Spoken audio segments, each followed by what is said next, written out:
Hello and welcome back. So we'll be talking about the British Empire today. As you can see, if you can see on this map, very spread out, somewhat pointed, um, sort of colonial power, right? As we'll see, a lot of it early on, or at least a lot of stages, wasn't even necessarily um, land or territory that was owned by the British, but more by just various companies, British companies.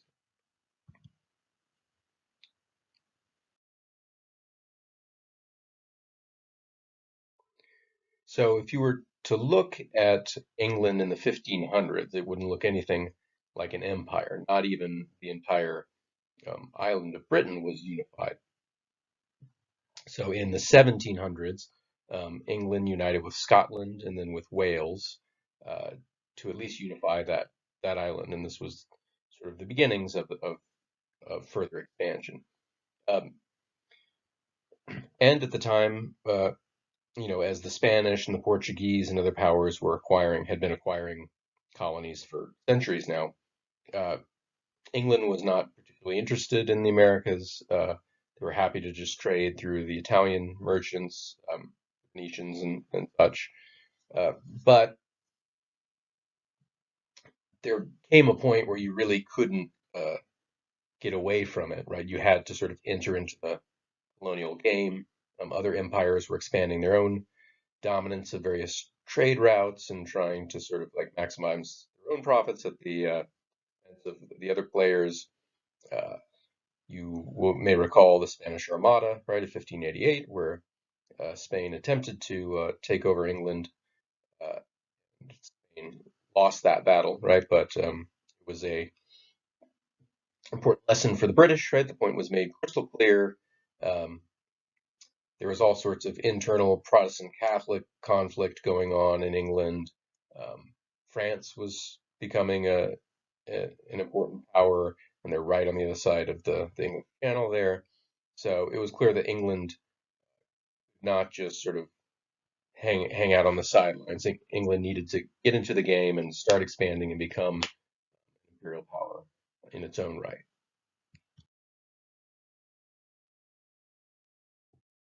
So the Spanish Armada, right, end of the 1500s. Unification doesn't happen until the 1700s. Uh, but the eventual unification of Britain came about because there was sort of a peasant rebellion in Scotland, right? And so the upper classes in Scotland that were being threatened by their peasants needed some help. So they looked to the English, and unification sort of helped the upper classes defend their interests against the lower classes. Similar thing going on in Wales, right, which is on sort of the west coast of the British Isles. And so that unification process was largely of, aristocrats sort of banding together to protect their interests. The colonization of Ireland was a different sort of process. So Ireland is a separate island off the coast of England. If you've ever been, it's a sort of a ferry ride from England to Ireland. So Ireland was Catholic, Britain was Protestant at this time, um, and so the process of taking over Ireland was more or less the way the Spanish took over the Americas, which was send um, set up plantations, right? Send colonists over, sort of rich British lords that wanted to try to, or people that wanted to try to make it rich in Ireland, would basically take land from the native Irish and establish some sort of plantation and bring in English colonists to work the land. So basically just stealing land. Um, so there were large waves of immigration from Britain to Ireland, some 100,000 people by 1641. And the distinction here, right, the class system was reinforced by a difference in religion. So the Catholic Irish were treated as a lower class, sort of viewed with suspicion, right, as maybe potential allies of their uh, Catholic enemies like France and Spain, right? So the Irish were not allowed to join the military. They weren't really allowed any positions of political power, and they were sort of a permanent underclass.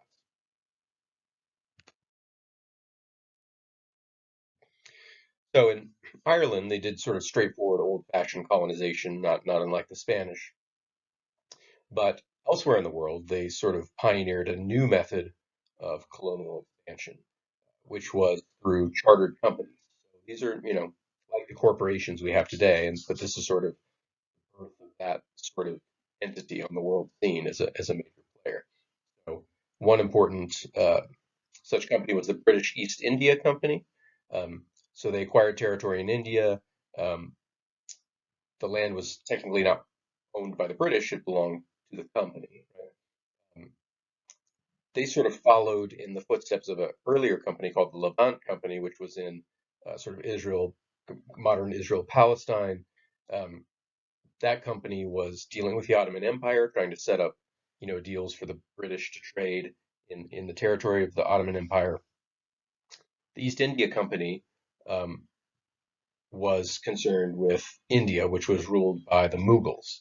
So the Mughals were, right, the name is similar to Mongol, and that's not an accident. They were descended from Tamerlane's Mongol Empire, um, and so they were Islamic, and they had sort of conquered and ruled over a primarily Hindu population in India. So the Mughals were the upper class, and sort of the indigenous Hindus were the ruled by them.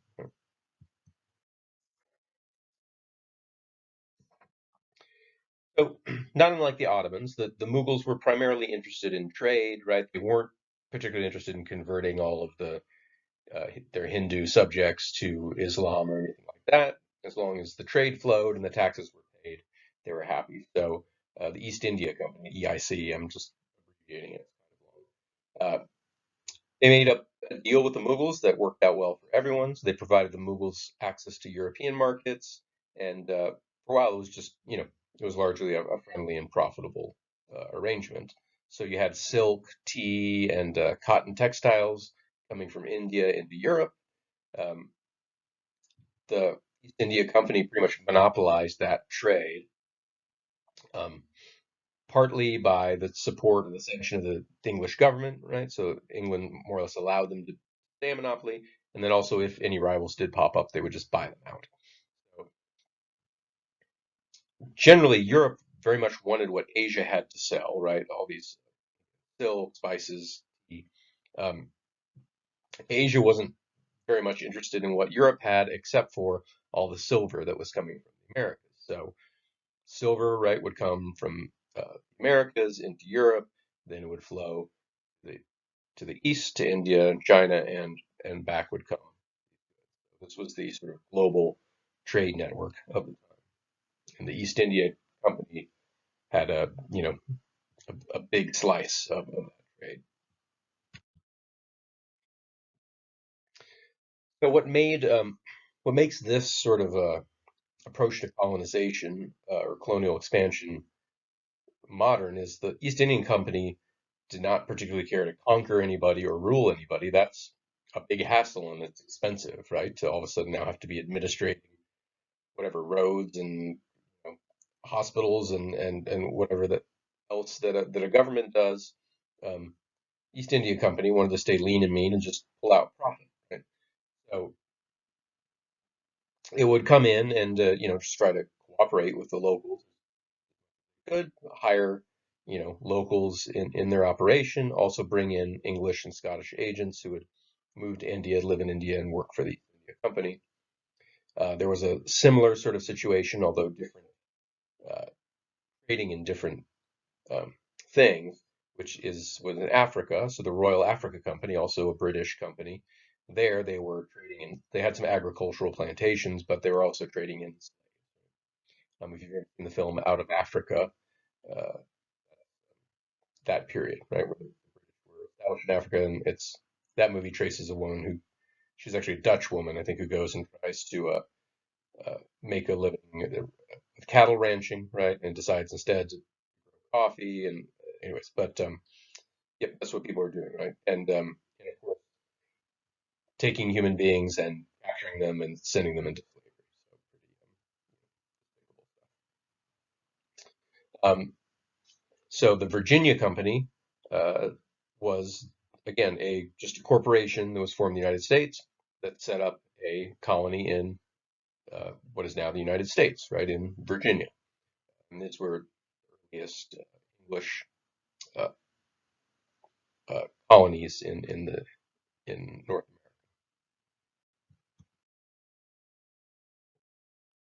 So the investors in the Virginia Company were a little bit more idealistic, maybe than the uh, right than the other corporations that we've seen. They really did sort of think that they were building a new society, a new commonwealth. They were trying to model it explicitly on the Roman Republic. Um, so each, company could have its own sort of ethos, right, and its own way of doing business. But it's a new and interesting way to approach empire. So I mean, England wasn't really so much building an empire in the traditional sense, but they were enabling companies to create what were effectively empires by establishing these extensive trade connections, bringing colonists to operate that. Um, but those companies did very much depend on the English government, right? Because there were other empires out there with militaries, right? So Spain and Portugal weren't going to just sort of sit still and let British companies take over all the trade. So they did need the British military, right, to companies' interests.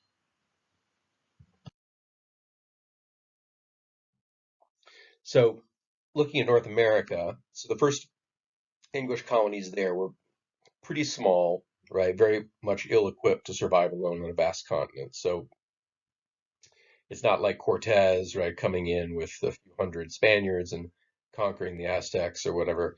Um, Here we have, just a few handful of farmers um, trying to grow something, trying to figure out what they could grow. Eventually, it turned out it was tobacco, right? Um, but they needed the help of the Native Americans, and early on, at least, it was cooperation among them. They really, the English had no choice. They couldn't beat the Native Americans. They were barely hanging on and barely surviving. But so it was discovered that tobacco was a cash crop, right? You could export that back to Europe and make good money, and it grew well in Virginia. And meanwhile, right, you have the Royal Africa Company bringing in slaves, right, to work the land, to work these tobacco fields, and before long, Virginia becomes a profitable and expanding colony. Uh, there was also a more sustained inflow of colonies. The Spanish colonies were like fairly small, kind of skeletal, right? But the British had more and more sort of people coming in, and so you had a different sort of colonization, um, more based on people trying to build new lives rather than people just coming and trying to pull silver out. And there was, for a while at least, cooperation with the natives.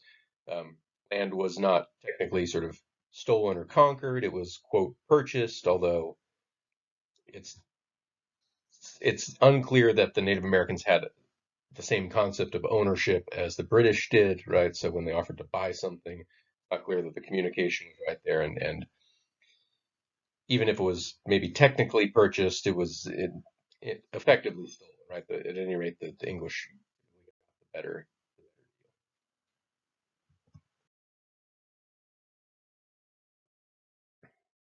The English also began to establish colonies in the Caribbean, right? Jamaica being one of those important colonies. Recall right at the beginning, the first slide, right? That map of like speckled colonies all over the globe. Well, that's how it's working with the English, right? India, Africa, North America, now in the Caribbean. Uh, so they bought Jamaica from the Spanish, the English, and this became an important center of sugar production, and they imported slaves from Africa to work uh, those sugar fields. So many, in fact, that eventually the slave people outnumbered Europeans about 3-1, right? And so this was a fairly tense situation for the Europeans, right? They had to revolt at any moment. We'll see later in the lecture on the French Revolution that just such a revolt happened against the French in Haiti. So when when these colonies exist far away from the center of power, right, and you have an enslaved population that far outnumbers uh, the Europeans, that's a constant potential for rebellion. So as we see, right, the English empire is expanding, but it's far flung, and they really needed an expanded military force and a great navy to have any hope of sort of controlling all these trade routes and all these colonies.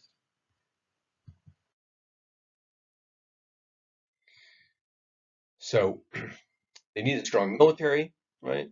And they also needed strong banking institutions. Again, so all this trade needed to be financed, right? So if you wanted to raise money um, to to go capture a bunch of slaves and then go sell them in Jamaica and then go pick up a bunch of sugar and bring it back and maybe have it turned into rum and taken back to um, England or whatever. Um, you needed typically to take out a big loan from a bank, and you needed banking institutions along with a military to make sure that um, right your ship was not hijacked en route. So all this was, and England had to sort of secure all this. It was all fairly expensive, and so taxation rates were pretty high, right? To keep this whole system going, uh, there was high taxes on all the trade.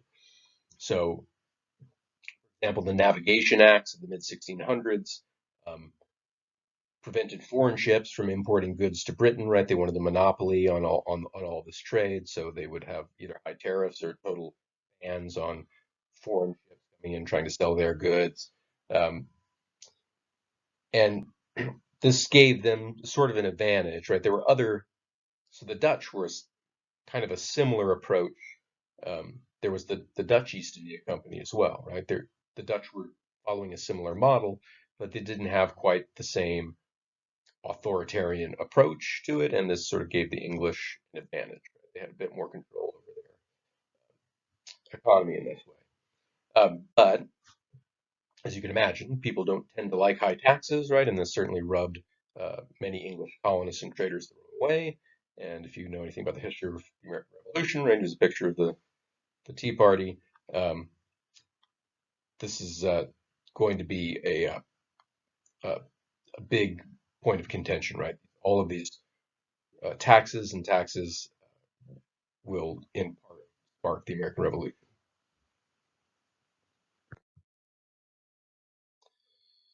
So, I mean, this is not new, right? And a problem for empires since the Romans. How do you manage and maintain a large territory? I mean, the British Empire, in terms of like just the breadth of it, is the largest we've seen yet, really, right? Ranging from India to North America. Um, so, how do you do that, right? If you've got too loose of a hand, right? If you kind of are more laid back, um, then it's very easy for right various areas to just decide to splinter off, right? And then you don't get your trade, you don't get your taxes. Um, Too strong of a hand will create rebellions, as did in the United States, right? Um, then there was a revolution in England, right? Um, where eventually what was once a sort of like strict monarchy became a sort of shared power arrangement between the king and the parliament. Um, during those during that era of revolution, it was advantageous for the colonists to sort of like say decide who they wanted to believe was in power and sort of follow them depending on whether it was to their financial interests, right? So they could say, oh well, yeah, we're not following the king's rules anymore. Now parliament's in charge, and so we're not going to pay this tax. And right? So um, we were kind of setting the stage for the next lecture, which is all about revolutions, right? We'll start with the French Revolution. Uh, but I do want to take a moment to talk about the Native Americans, right? So all this North America, all this colonization is largely at the expense of the Native Americans. We um, said, early on there was friendly relationships, right? Um, and maybe that was not the best move on the part of the Native Americans, right? You wonder if they had just simply slaughtered the early on, maybe they would have been done better off in the end. But they were friendly and they helped them, and in the end, that they were driven right further and further from their land. Um, Native Americans even served, right? They were recruited as allies, as various imperial powers fought each other, right? You would, the British were fighting the French, one on the other side might try to recruit some local tribe to fight on their side. But as soon as all that stuff shook out, and the colonists began to feel secure, and right, the British began to establish a firm foothold on North America. Sure enough, right, the Native Americans were the next target for further and further west until they had really no land left. So that is it for today. And next on Wednesday, we'll talk about revolutions.